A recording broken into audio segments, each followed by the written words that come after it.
This is the story. The inventor of the modern foundation garment that we women wear today was a German scientist and opera lover by the name of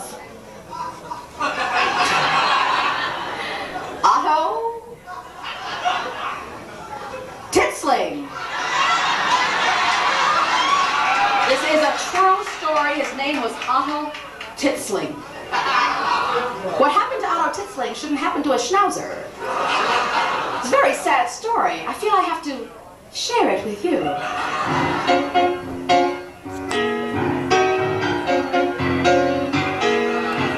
Otto Titzling, inventor and kraut, had nothing to get very worked up about. His inventions were failures, his future seemed bleak. He fled to the opera at least twice a week. One night at the opera he saw an Aida, whose tits were so big they would often impede her. But he watched her fall into the pit, done in by the weight of those terrible tits. Oh my God, there she blows! And aerodynamically this bitch was a mess. Otto eyeballed the diva lying comatose amongst the reeds, and he suddenly felt the fire of inspiration flood his soul. He knew what he had to do. He ran back to his workshop where he futzed and futzed and futzed.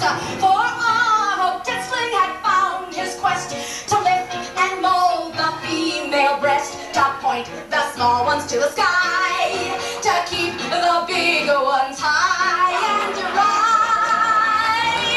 Every night he sweat and snort, searching for the right support. He tried some string and paper clips. Hey, he even tried his own true lips. Well, he stitched and he slaved and he slaved and he stitched, until finally one night in the wee hours of morning, Otto arose from his workbench, triumphant. Yes, he had invented the world's first over-the-shoulder boulder holder.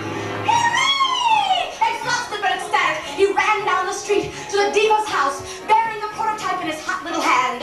Now the diva did not want to try the darn thing on, but after many initial misgivings, she finally did. And the sigh of relief that issued forth from the diva's mouth was so loud that it was mistaken by some to be the early onset of the Siroccan winds, which would often blow through the Schwarzwald with a vengeance.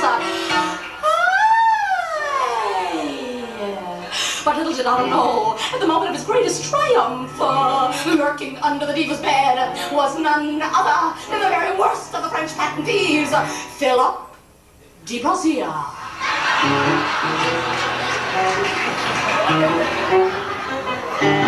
And Phil was watching the scene with a great deal of interest.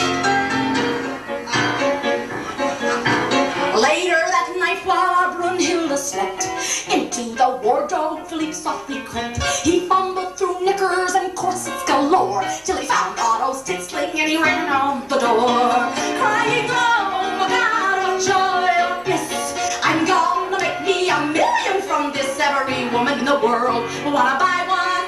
I can have all the goods manufactured in Taiwan. Oh, thank you.